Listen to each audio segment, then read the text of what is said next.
Good evening and welcome to Slam the Gavel, the show that tells it all regarding family court, other court issues, as well as CPS.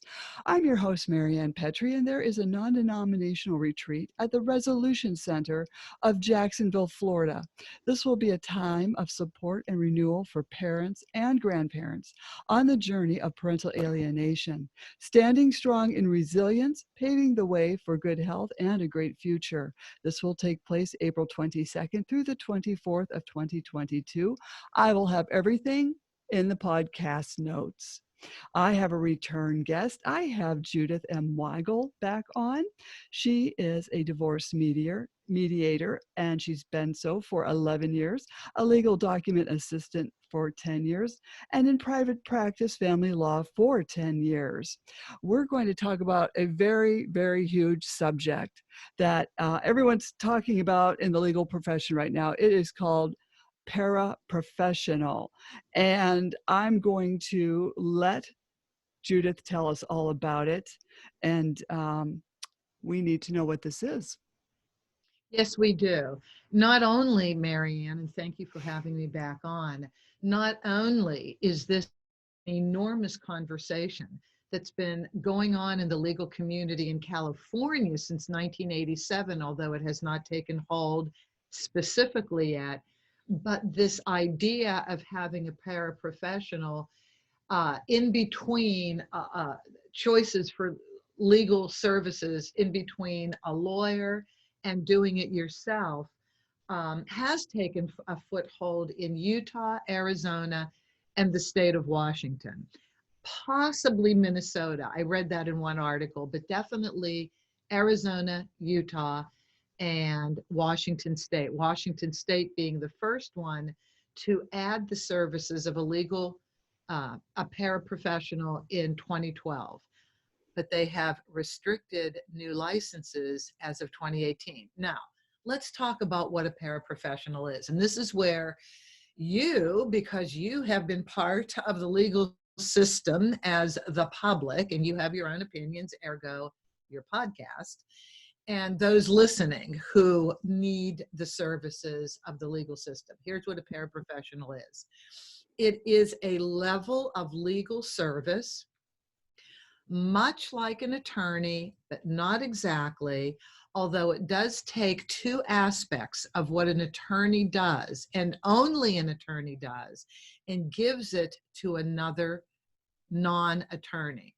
And those two aspects are giving legal advice and showing up in court to hearings, not trials, but hearings, and representing the client. So the paraprofessional would be taking these two pieces of work that only a lawyer could do, that a lawyer goes to law school for, and gives it to somebody who's not a lawyer with the understanding and expectation that the paraprofessional would charge less money. So the whole concept was to provide access to justice. And Marianne, you can talk about the word justice all day long. To provide access to justice, meaning the legal system, meaning legal services, to people who can't afford $400 an hour plus. I know lawyers charge different rates in different states. California being an enormously expensive state, along with New York and a handful of other states, the hourly rates for attorneys are $400 plus an hour for good attorneys. So when you see an attorney in some of the coastal states that are less than 300 or less than 400, you should really dig a little deeper just to make sure the person's credentials are great.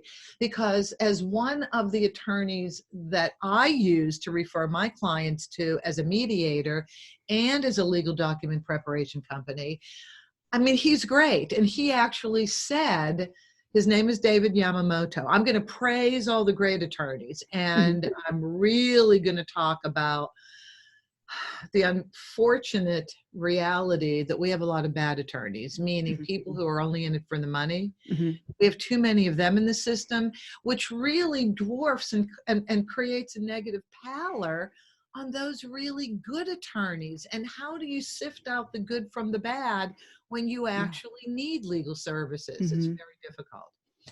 So David actually said in one of my professional colleague meetings last year, we're all pricing our services to the public.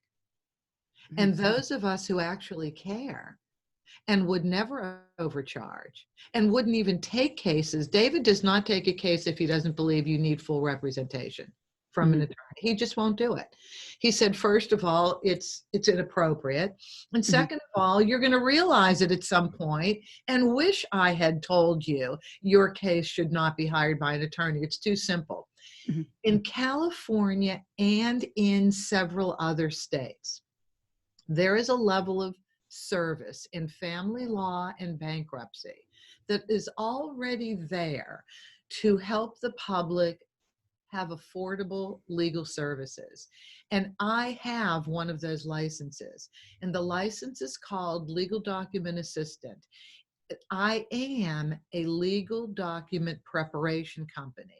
I do not give legal advice, which means I don't look at your particular situation and tell you what the outcome could potentially be, Hmm. or tell you how to make decisions or what the options are in decision making. That's called legal advice. I Hmm. don't do that.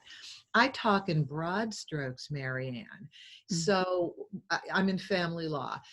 So I talk about what is community property, not what you have that's community, but what constitutes community property, what constitutes separate property. So I can talk in generalities Hmm. like Google Law School can talk. Right. So you can really look up anything on Google, and I do it. If I don't want to call one of my attorney colleagues, Hmm. I just look up on Google if it's something simple, and I have been further educated that way for quick answers to things for my legal edification. Hmm. And people do that too. The general public does that too. Once in a while, it can be a little confusing, but generally they'll get decent information. So we already in California and a handful of other states have a level of service that will at least get documents filed, maybe not every single document. Some belong under the litigated category, like what we call ex parte decisions, emergency orders Hmm. that the court needs to make, maybe in spousal support, child support, or something that is potentially financially or life-threatening, domestic violence. I can't file anything like that. Only Hmm. attorneys can, because they must be filed in person at the courthouse, and the attorney needs to be there to represent you and argue for it. Even if you, the Hmm. client, can't show up, the attorney can show up for you. So I can't do that. But I Hmm. can do the garden variety divorces, legal separations, parentage cases, etc., and write settlement agreements. But adding the paraprofessional level of service would mean that I could also give you legal advice and show up in court. Whereas on the outside of it, on the face of it, this may seem like, yippee, this is Hmm. great for the average citizen. Let me tell you what the dangers in that are. And I easily saw what the dangers are. And then let me tell you why I think this is happening. The dangers in that are, in order to give legal advice, I need to know case law. Hmm. I need to have researched enough case law to put an argument together in court, i.e., litigate, to really give a client all the nuances of the law.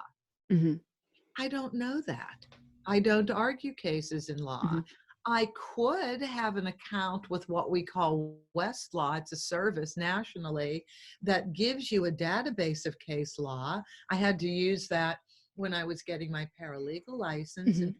2014, and it's fascinating and cool and interesting. But in my mediation practice and in my legal document assistant practice, I don't need it. Hmm. So I don't know it. So that's one thing that I would need to know to be an efficient paraprofessional. Now, the other part, showing up in court and representing the client, I'm actually fascinated with. I think that's really cool.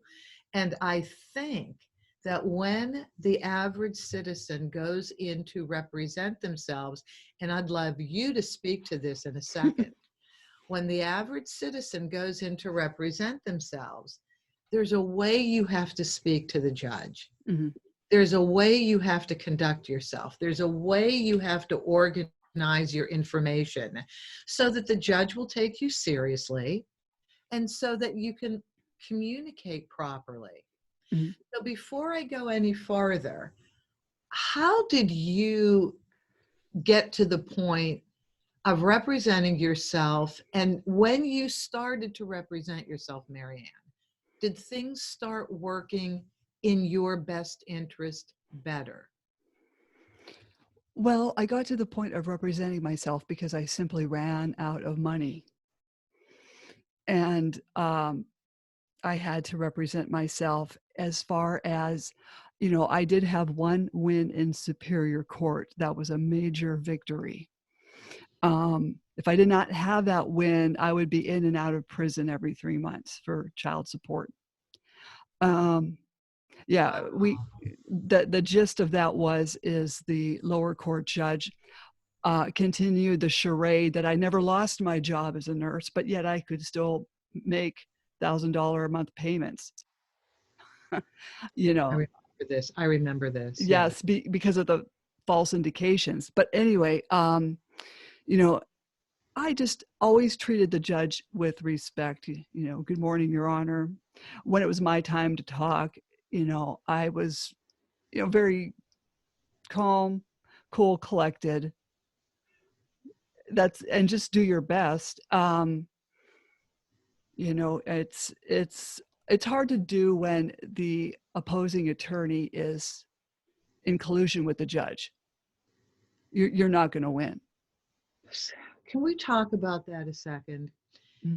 So it's really, it's like incest almost. Yes. The legal system is like a family committing incest. It is. This is what I've never been able to make sense of. So inside of the business of law, the practice of law, the attorneys like to say, I still call it a business. When you sell services for money, that transaction constitutes business. Okay, so you can't help not know each other. At least the attorneys can't help not know each other. Why? Well, because you go to legal seminars. You go to education classes, you go to monthly bar association meetings. So you get to know one another, and then you argue cases against each other. But then here's where it gets dicey. You have the same country club memberships, your kids go to the same school, and you get to know each other personally. And somehow this personal relationship can maybe influence the way you represent a client. And I'm going to tell you a story that blew me away that I was part of. And then I'm going to tell you how the attorneys and the judges are incest and can experience legal incest. Don't let me forget to go there. So this is how attorneys who are not ethical can be in collusion with one another to make money to your detriment. You, the client, to your detriment. So I belong to a couple different bar associations. And this one bar association that I belong to, I was attending an evening seminar, family law seminar. It is dinner at very small tables, so you get to network and know people, little tables of 8. So you have dinner first, and then the program follows. So I'm sitting at this little table of 8. I went by myself. I didn't go with any colleagues. And to my left were 2 attorneys. Now, to my left was 2 inches. That's how close together everybody is. So 2 attorneys that had been practicing law a while. I mean, they were either in their 50s or 60s. I mean, you can kind of tell how old we each are. So they have experience. My only point is they have experience. One attorney is telling the other attorney, they're in separate practices, hey, I got a great new case in today. Meaning This is going to make me money, not this case is going to be fascinating. There's aspects to it I've never dealt with or that are really interesting to argue, because of course you go into law because you like to pull concepts apart. You like to defend people.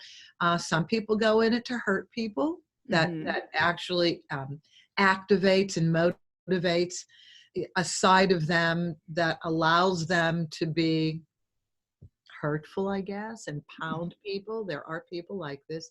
Anyway, I just got this great new case in today. The other attorney is eagerly listening, and the attorney proceeds. And I heard from opposing counsel today.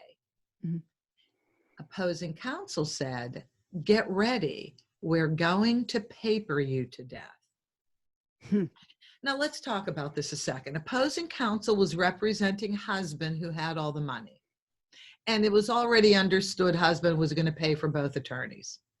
Like there's a lot of assumptions in little sentences that were said. There's normal assumptions that go into this. Possibly the attorney that I was listening to already said, I'm representing the wife. Opposing counsel's representing the husband. More than likely, that was already said. So opposing counsel says, get ready, we're going to paper you to death. And then the attorney speaking said nothing. It was quiet. They're both kind of shaking their heads. And I said, excuse me, I mean, I didn't mean to eavesdrop. I am just sitting two inches away from you, and I found your conversation interesting. May I ask, if you don't mind, how you responded to opposing counsel? And the attorney looked at me puzzled and said, well, what are you talking about? And I said, well, how did you respond? I'm so sorry. I followed your conversation. It was interesting. And I wondered how you responded. And the attorney said, well, how should I have responded? How should I have responded? And this is the problem in the legal profession. And I said, well, you could have said any number of things like, it's completely unethical for me to cause my client emotional pain.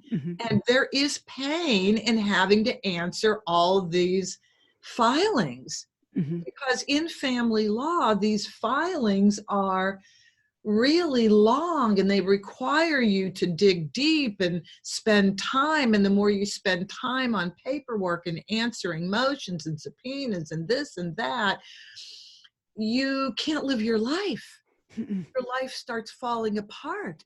You may lose your job, not because your character is questioned, but because you can't function. Because you just can't do both things at one time. The divorce becomes your job. And if you have kids, oh my God, how do you remain a parent?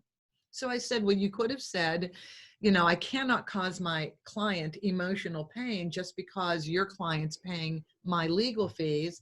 Number two, it's completely unethical to just create filings to create emotional pain. I mean, there are things called ethics and moral codes, don't laugh, that are on the state bar websites in every state that all attorneys are supposed to abide by. Because in law, it's a money pit. I mean, you can get wealthy off of your client's pain. That's not okay. You know, that's not what people supposedly get into the area of law for. And then I said, and third, you're tying up the court's time unnecessarily. You know, instead of letting the court really deal with cases that are serious, that need to be heard sooner rather than later, you're tying the court's time up with frivolous filings. So I can't accept that from you, and please don't do it. You could have said a number of things like, did you? And she just still didn't say anything. And I said, look, I'm not an attorney.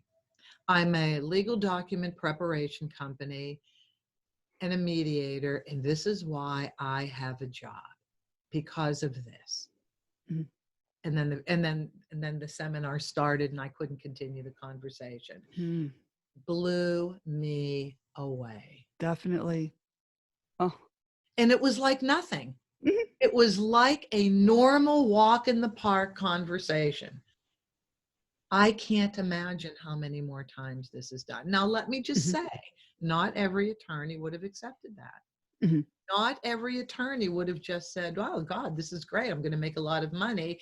Who cares what my client feels? Who cares if my client is collateral damage Mhm.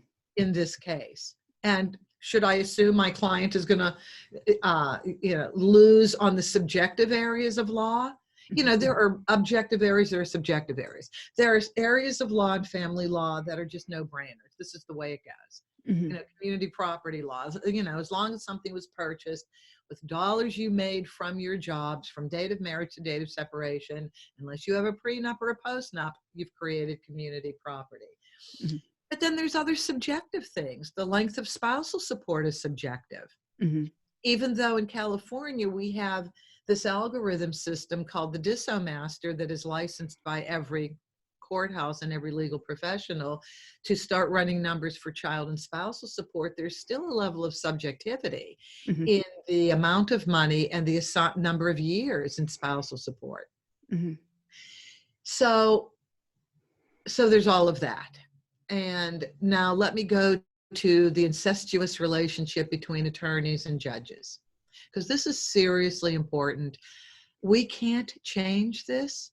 The only Mhm. change can come within the legal system itself. We can't change this, but we can be aware of it. Mhm. So I didn't even know this. An attorney on my podcast, The Amicable Divorce Expert, little plug, but on my podcast, I had an attorney who was explaining to me, listen, Judy, this is how it works. Mhm. Have you ever gone to one of these dinners celebrating the judges? And Mhm. I said, yes, I actually did go to one. He said, did you notice who bought the tables right in front of the dais where the judges were sitting? And I said, well, no, I didn't. He said, if you go back to any of these dinners, all the tables are taken up by the law firms that charge $1,000 an hour. And That's those law firms will normally get preferential treatment by the judges, Mhm. because those are the law firms that support the campaigns when lawyers are running for judgeship. Mhm. Oh, that's That's how they, disgusting. yeah, that's how that works. Mhm. That's how that works. And so, but interestingly, what if you have two opposing counsels that are both law firms that contribute to the judges' campaigns, which shouldn't be horrible that you Mhm. contribute to somebody's campaign, but it kind of is like corporate contributions to political campaigns. That's a big discussion. How much should corporations give? When corporations give to a political campaign, then they start getting laws that support whatever they want to do. Toxic waste dumps, Mhm. unregulated pharmaceutical prices, things like that. So there's where the incest is created. So I was reading a lot to prepare for this interview with you. And I was reading, okay, I get the access to judgment argument. I mean, the access to justice argument, meaning access to legal services without spending your 401k. Mhm. I get all that. But one of the arguments in one of the articles that I read, and it made me smile, said maybe the legal system should spend more time on the state bar level dealing with disciplinary actions against attorneys. Mhm. Can you speak to that? You're shaking your head. Can you speak to that a second? Um, I would like them to read the complaints and really take them seriously. When you're citing evidence and saying this is unethical behavior, we don't need to have a letter come back to us 2 weeks later saying wasn't unethical enough. Where do they draw their lines? I I I'm appalled at them. They you can have all the evidence in the world and it's just not unethical enough what they have done. Marianne, I have to ask you, how did the untrue allegations keep getting accepted by the court in your case? How did that keep happening? Well, even though I was exonerated by a CPS judge of Okay, these thank God. two, okay, so the family court judge knew I was exonerated, so none of that happened. He wanted to continue the charade that I was emotionally abusing my children, even though I was exonerated. Technically, we should have gone back to 50-50, which is what the kids wanted. So upon my exoneration, we just should have gone back to 50-50, but the ex and other individuals wanted a non-custodial parent to pay child support.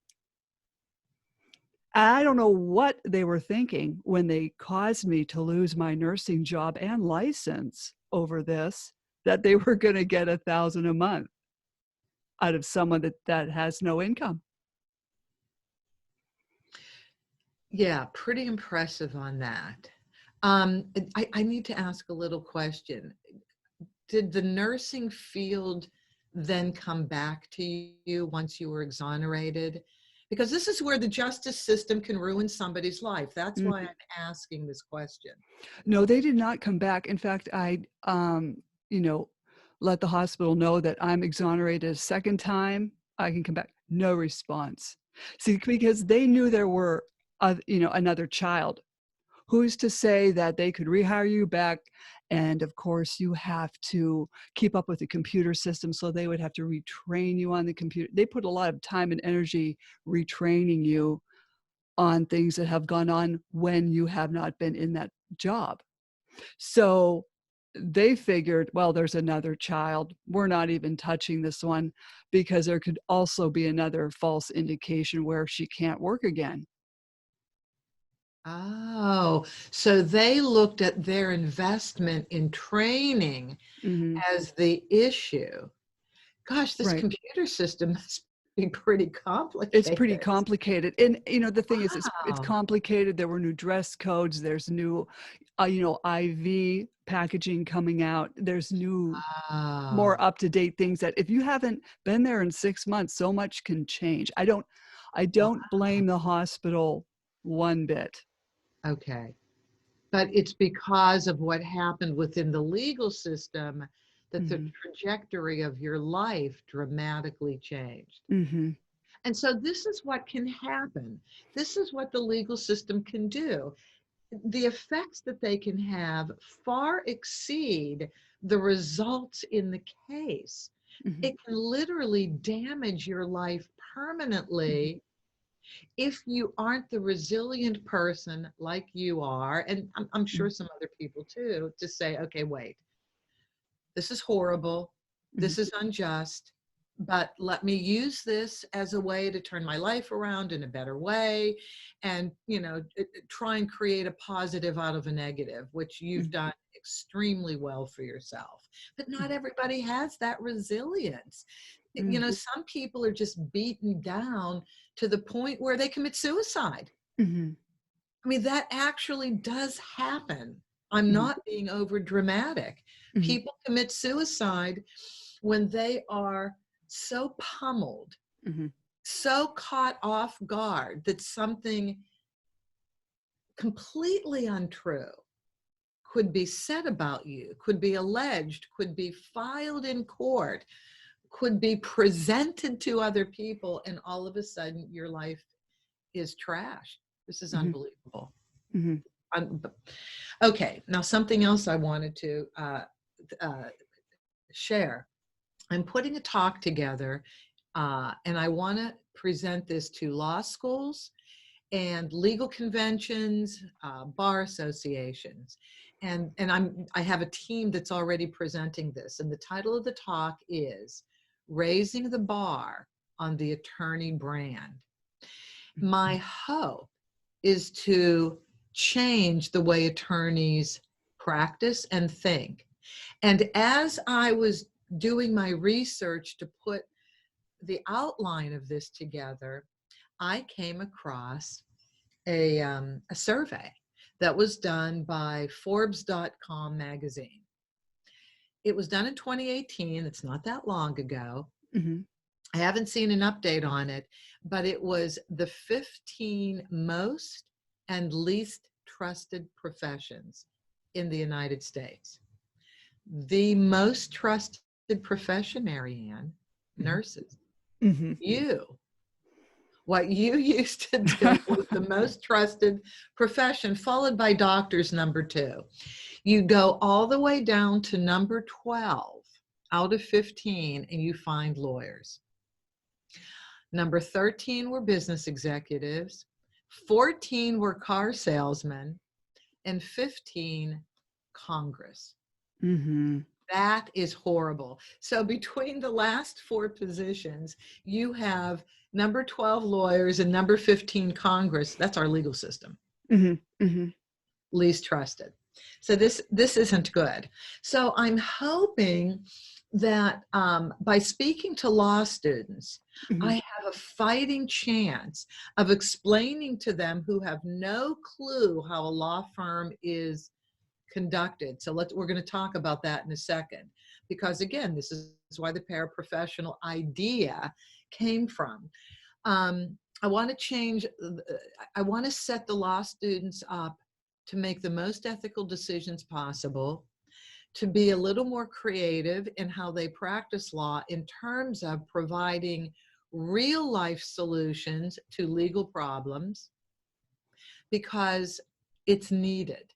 Sometimes something as simple as a real life solution, what we try and go for in mediation, can end trial work, can cut the cost to the client, and that in and of itself will make the client refer you.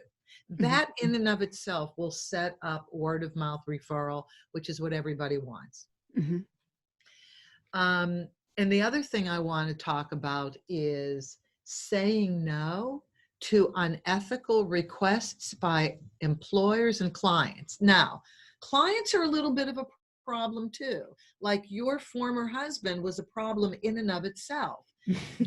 Who knows what went on in the conversations between your former husband and his attorney? Mm-hmm. But I'm thinking, Marianne, if you were exonerated, we're using your case as our example today, Mm-hmm. you're our case law for today. So if you were exonerated by the Supreme Court of Pennsylvania, which is the highest court in Pennsylvania. Well, it was Superior Court. Okay, Superior Court. Okay. Mm-hmm. So if you were exonerated by Superior Court, Mm-hmm. apparently what your former husband said was untrue. The allegations were proven untrue, which his attorney should have figured out at the beginning. Well, perhaps, go ahead. See, that case that I won in Superior Court was 406 WDA 2017. That involved fighting the child support. I had already lost, I think it was 3 cases to Superior Court trying to get these kids back to 50-50, which is what they wanted. The kids wanted that. So, I mean, I did briefs, reproduced records. I did all of this for my kids to come back empty-handed. I don't know what was going on with his attorney, but I did ask him, I said, what would you do if your wife was doing this to you? What would you do? Doing what to you? You know, putting you through all this court nonsense. Okay. If the shoe were on the other foot, Yeah. you were my position, You're and right. your wife was in your client's position, my husband. Okay, go ahead. Yeah, so I did ask him that in Superior Court because we were in the other room where you hang up your coats. And he looked at me with some type of glimmer of compassion, but then that quickly turned into, I really don't care. And he walked out the door. I mean, he didn't say, I really don't care. He just looked at me and just kind of shook his head and walked out. Okay. So Yeah. I think these attorneys just don't care. They want to make the money. Even though I was exonerated and we should have gone back to 50-50, the judge was in control of all of that. And he was going along with this big charade. And he was most unethical himself. In fact, we had gone to, believe it or not, a funeral home. We were standing in line at a funeral home, and who walks in but the judge? And he was with some super old lady. I don't know who it was. And I heard him because he was 3 people behind me, but he said, her custody case. And I looked behind and I thought, I can't believe you're discussing my custody case at a funeral home. Wow. Mm-hmm. Wow. Notice when I gave my story, I didn't even name the Bar Association. I Mm-hmm. really don't want to do that. I don't believe in that. That's pretty amazing. Mm-hmm. No, as a matter of fact, I think it was in September of last year, I was at a fundraiser for one of the nonprofit law firms in town that gives sliding scale, lower priced legal advice from lawyers who, volunteer to do that and work pro bono. And we did have a case Mm-hmm. that I was mediating in it that I had originally filed for. We didn't discuss the case. We specifically avoided acknowledging anything because it's improper. It's Right. just simply improper. You Mm-hmm. can't be that comfortable with between legal professionals and discuss cases in public. You just can't be that comfortable. Mm-hmm. So that's kind of amazing to me. Mm-hmm. But it's too, so going back to, I think this is an extremely important topic because we have 2 things going on. We have the price point for appropriate justice is wrong, is too high for most people. Mm-hmm. And even if you start buying legal services, how do you even know you've gotten the right attorney until you're in it and Right. you watch how the attorney is working in your best interest? I think that's an important point to maybe focus on a little bit, because many people, I was reading an article just this morning that said every single one of us at some point in our lives will need an attorney, but don't hire one. Mm-hmm. Because we just can't afford it and we're afraid of them and we feel like we've fallen down a rabbit's hole sometime. Mm-hmm. I'll just give a simple example.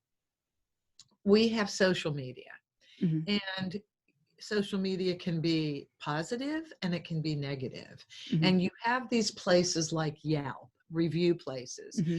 where it's just a breeding ground for people to be horrible if they want to be horrible. Mm-hmm.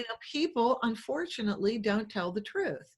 Mm-hmm. So when people are mad, and I know this just from being in mediation, you can tell a half truth and it'll sound like the whole truth, and it Mm-hmm. all of a sudden makes somebody look horrible, unless you get the other half of the story and, oh my God, all of a sudden this is a whole different story because now all the facts have been presented.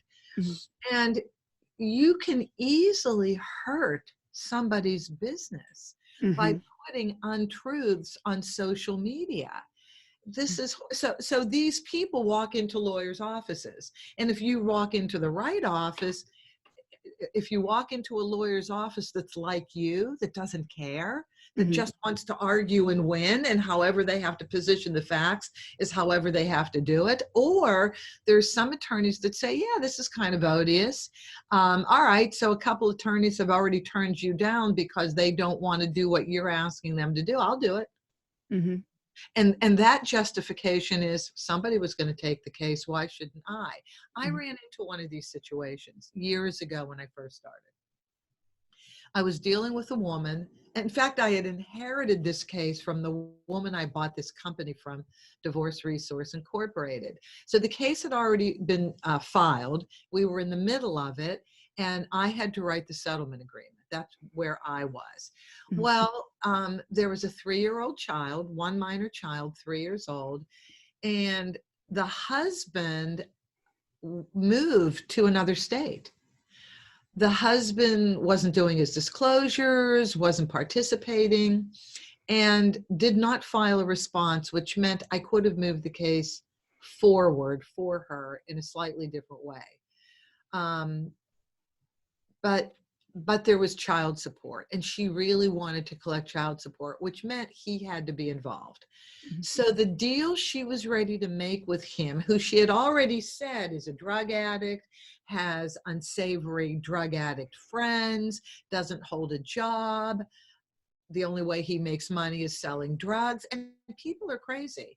You know, Mhm. another Mhm. person I know was in the middle of a custody case, and the father of the child was posting pictures of marijuana buds that he was selling on Facebook. Mm. And he's going to court, and she's pulling these pictures saying, this is who you're ready to give custody to. I mean, people Mhm. just don't get it. Right. Anyway, um, hold on. So where was I in this case? So We were talking about a woman that had a 3-year-old that there needed you go. child Bring me support. back to center. Thank you. I get off on tangents. Bring me back to center. So this woman had a 3-year-old child.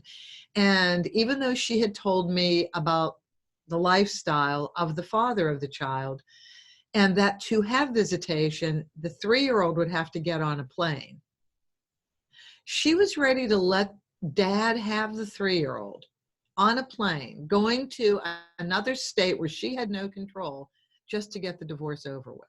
So I said to her, I'm not writing the settlement agreement. You Mm. have to go somewhere else. If I have to give you some refund, I'll give you some refund. I don't care.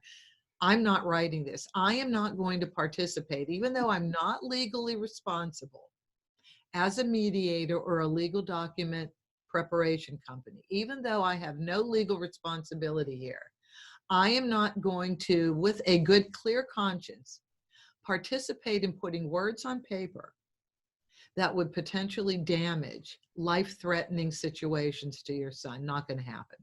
Mhm. Her father was paying us. Now, we don't charge a lot of money Mhm. to do paperwork. I mean, under $2,000 to do a Mhm. full divorce. That is nothing in the Mhm. world of divorce, as you may know. Mhm. And her dad said, thank you. Thank you. We're Mhm. going with you, and we're not going to allow that to happen. We're going to continue. But Mhm. I called a couple attorney colleagues of mine, and I said, you know, I'm having an ethical dilemma, even though for me, legally, professionally, ethics don't matter, but they mattered to me as a human being. Mhm. And so I said to a couple attorneys, what would you do? And one attorney said, I'd take it. I'd finish it. Somebody's going to write the paperwork. It may as well be you. I said, you didn't listen to my premise. Mhm. I'm talking about ethics right now.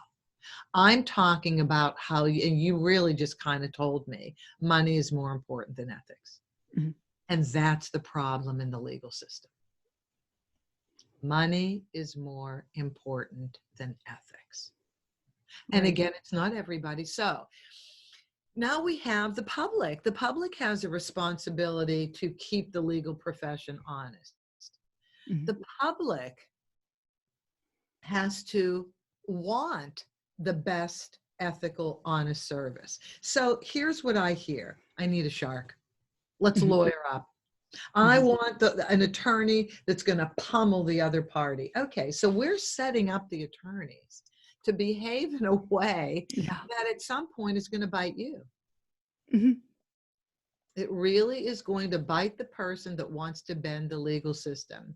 And why would you want to do that? I mean, if we're not talking about a rape case or a murder trial, we're talking about a divorce, for God's sakes. Mhm. You know, you're not a criminal because you want to get divorced, unless you are actually engaged in criminal activity. But just because you want a divorce doesn't make you a criminal. What do you need a shark for? Mhm. There's law that will dictate how things get divided. Right. Right. I mean, there are shades of gray. Mhm. You know, the shade of gray is how much custody are you going to get? How much visitation time?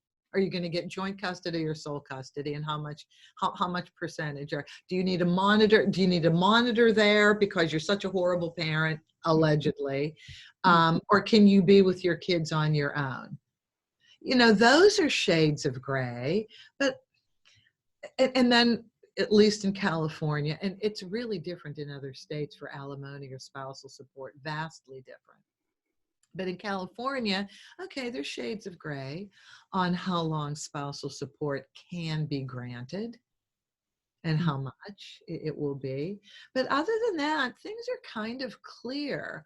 What do you need a shark for unless the other parent is really engaged in some serious criminal activity like tax fraud, Mhm. hiding of assets? You Mhm. know, as a spouse, that their business has been improperly run. I mean, okay, there are situations where you're going to need a sharp attorney, Mhm. but we're talking about the garden variety divorces. Yours was a garden variety divorce. Mhm. You had kids, you had a few assets. What else? Mhm. You know, why did it have to be that? Well, did you have, and I'm sorry, I don't remember, Marianne, in your opinion, and this is merely an opinion, do you think your former spouse had like issues, personality issues, anger issues, experienced things in his childhood that kind of skewed the way he engaged in relationships, therefore skewed the way he was detaching from a relationship? I am in agreement with that. Yeah. Okay. So that's a tough nut, you Mhm. know, but, you know, there's this gentleman, I think you know who he is, Bill Eddy, EDDY, Mhm. that's written like what, 30 books on the high conflict personality and how to deal with the high conflict personality. And there is a way to deal so that an equitable division of anything can take place, so that decisions can be made. And what I say to everybody when they come here, there's the law and Mhm. then there's compromise. And Mhm. divorce is an issue of compromise, because even with the law to provide a framework and a structure for decisions to be made, Mhm. the backdrop of the marriage is going to drive the discussion on things that you think should be clear in Mhm. division of assets. Who gets the house? This is one of the biggest discussions going. Who gets the house? Mhm. Well, we can both sell it and make money, or the person who can't afford it can live in it for a while. I Mhm. mean, you know, drain their 401ks in order to make payments, things like that. Mhm. Um, but both attorneys should work towards mitigating that high conflict personality and understanding that everybody has to do a little compromising. Mhm. Okay, so I was in urgent care last year, high blood pressure. I am in family law, high blood pressure, Mhm. and a horrible diet, by the way. Mhm. So the doctor at urgent care said, by the way, Judy, what do you do for a living? And I said, well, I'm in family law. I'm a mediator and a legal document preparation company. Of course, she had her own divorce story. And here's where compromise comes in.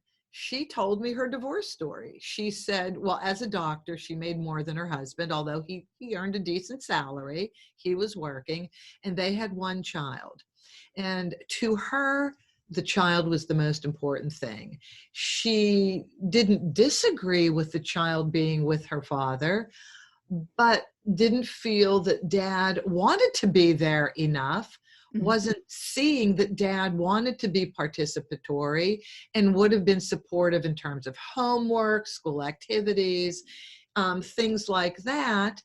And and so it was the custody issue that was kind of hanging the divorce up, and they both had attorneys. Mhm. And so she just said to her attorney, I'm pulling the plug. Here's what we're going to do. I just simply am going to ask him, what does he want to end the divorce? Name your price. And so, of course, the attorney wanted to argue. She said no. No, no, no, no, no more court, no more nothing. What does he want? I'll give him what he wants. And so he came back with a financial package. Nothing had to do with custody. He came back with a financial package. And she said, okay, that's fine. And he was surprised that she accepted it. And he said, okay, well, then I have one more thing. I want a vacation to Hawaii. And she said, done. Is that it? He said, yeah, that's it. She told her lawyer to write it up. It was over. What does it take? What will it take? Now, in your particular case, would that have worked in any shape or form?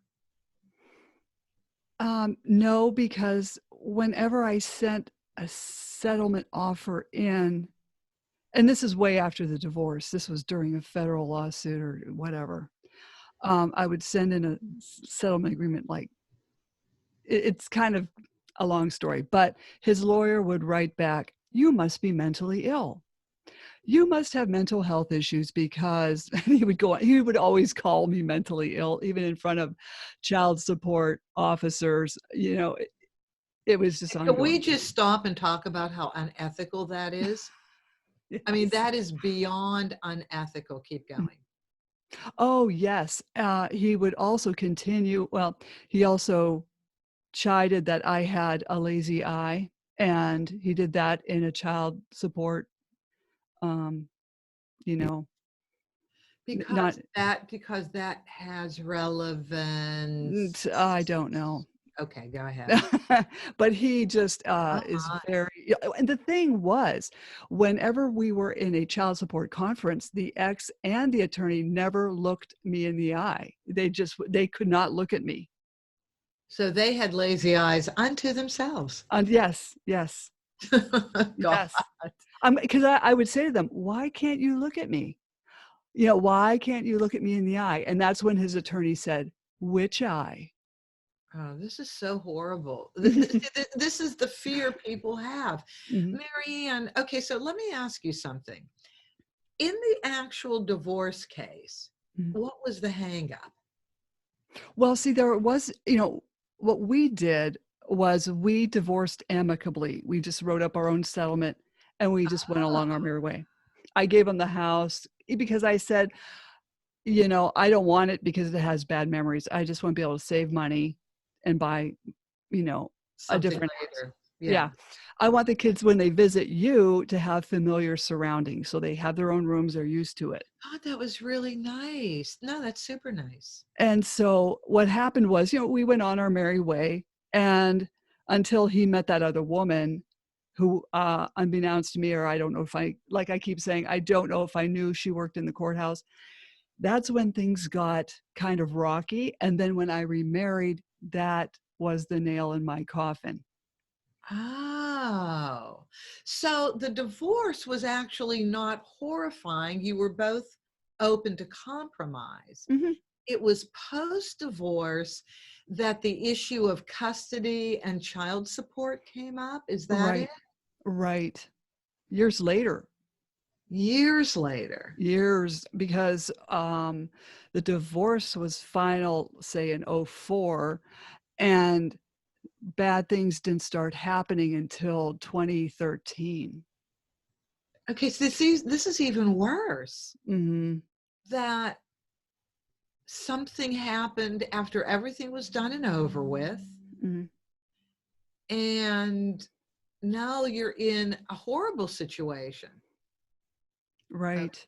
I Yeah, get see, it. we were able to co-parent very well, I mean, to some extent, but Sure. then when his new wife, came into the picture, and I can kick myself because I set them up on a, blind date, Oh, but Marianne, this is too much. I know it's too much. Yeah. Wow, serendipity. But, she inserted herself in our co-parent relationship, and then she started doing that with my oldest, and she was stressing out the middle one, and Okay, this is parental alienation, right? Mhm, Okay, mhm, parental alienation. Dang. right.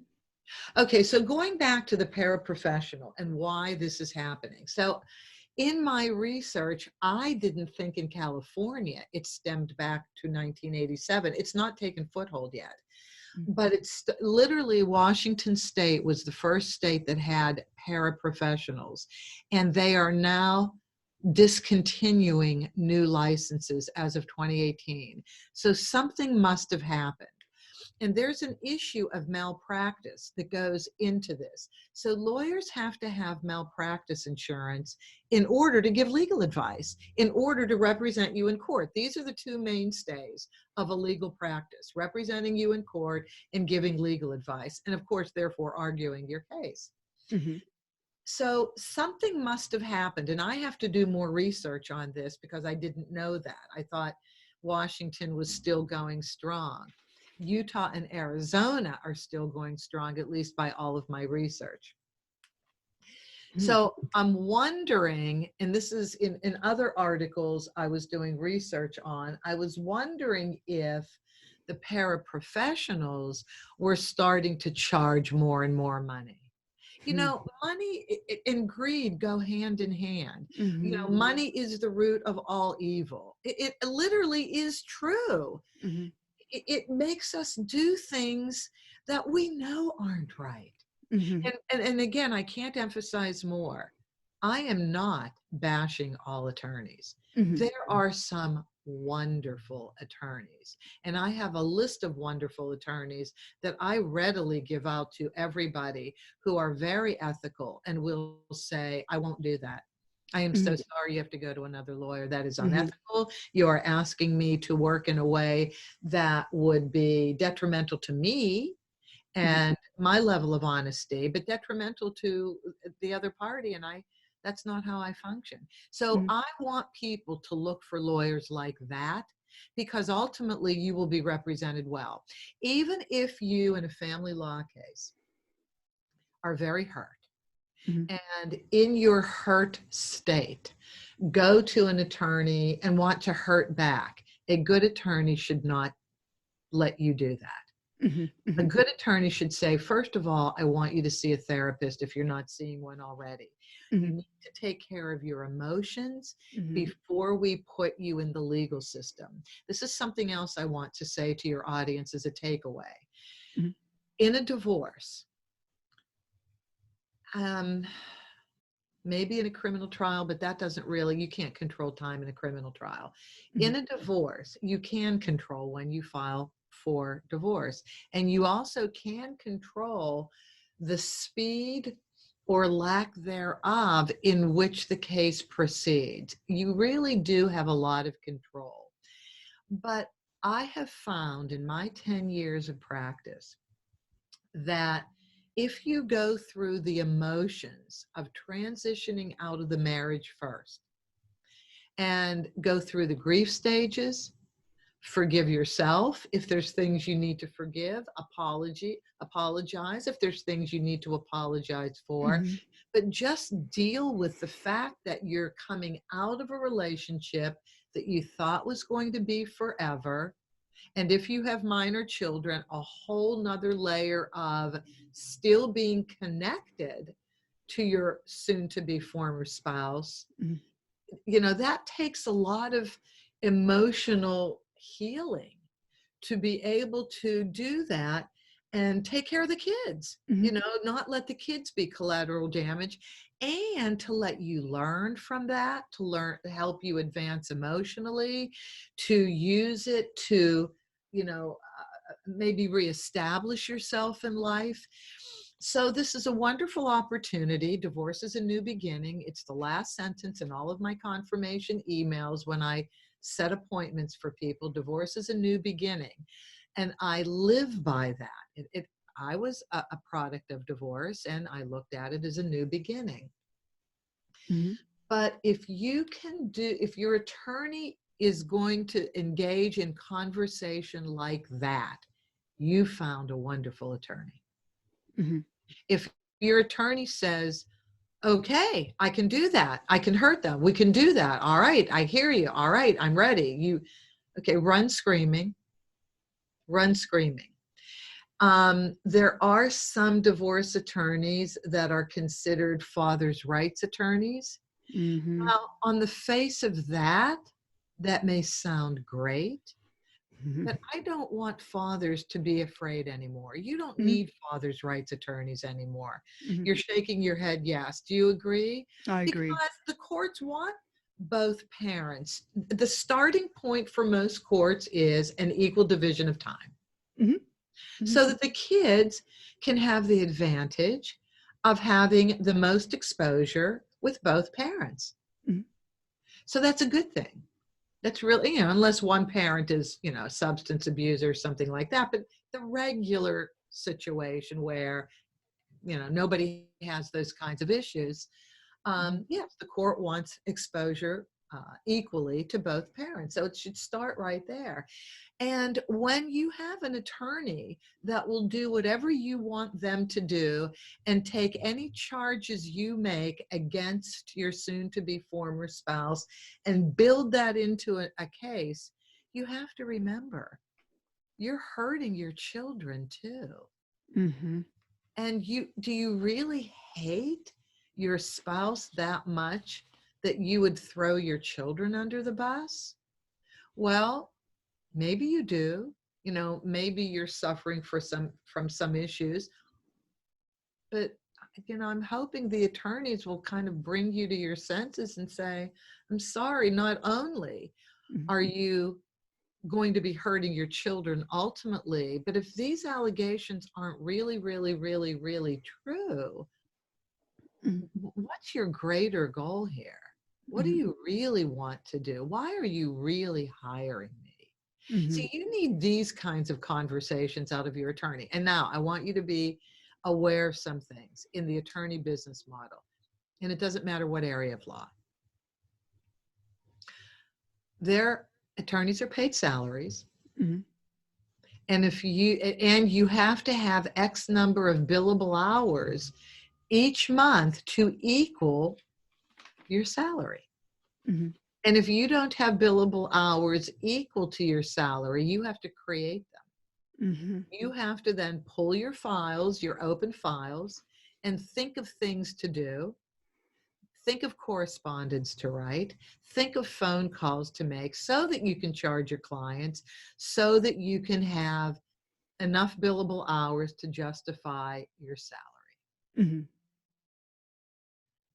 I don't know how everybody feels about that, but clients become hip to that at a certain point.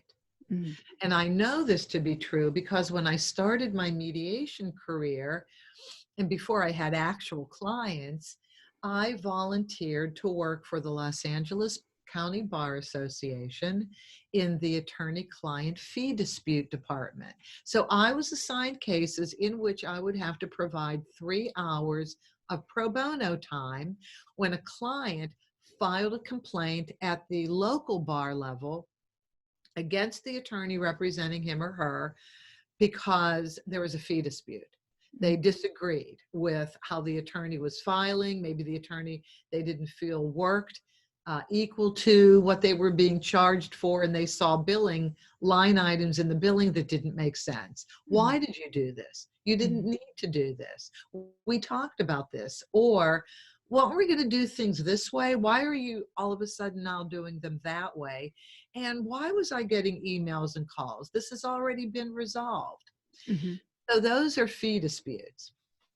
And when I started mediating the fee disputes, that's when I really learned about the business model, the way that the billing worked. And I said, oh, shoot. And then the more I just started meeting other attorneys in other areas of law, they said, no, that exists in our area of law too, not just family law. So I think the business model has to change. I think the way attorneys agree to take cases. Remember the first story I told you? Mm-hmm. I just got a great case in and we're going to paper you to death. That should have been an absolute don't you dare. Mm-hmm. No, no, Oh. don't dare. Um, and an attorney should be turning you down if you want them to work unethically. They should not. They should be turning you down, and you, the public, will be better served if you want to be as honest as possible, yet make the relevant points in your case that are necessary. So I think that's responsibility on the public side to keep their requests of the attorneys honest, and then the attorneys should not be engaging in anything other than the ethical representation of law. And that's my story, Marianne. I'm sticking to it. That's excellent. That's excellent. That's excellent advice. I totally am so glad you came on the show, and I still want to have you back on in the future. Oh, I'll give you update on how this talk is going. Oh, definitely. Because I'm the enemy. By the way, in this whole paraprofessional movement to the attorneys, I'm the enemy. And I don't want this. I don't want this. We already have in many states a level of service that accommodates a lower price point, and I'm giving it. The legal document preparation company. We don't need another layer of low-level legal advice and representation in court. We just need the attorneys to not get crazy on pricing and to maximize services for whatever they're charging. And, to keep it honest, keep it minimal. Don't jump through complicated legal hoops if you don't have to.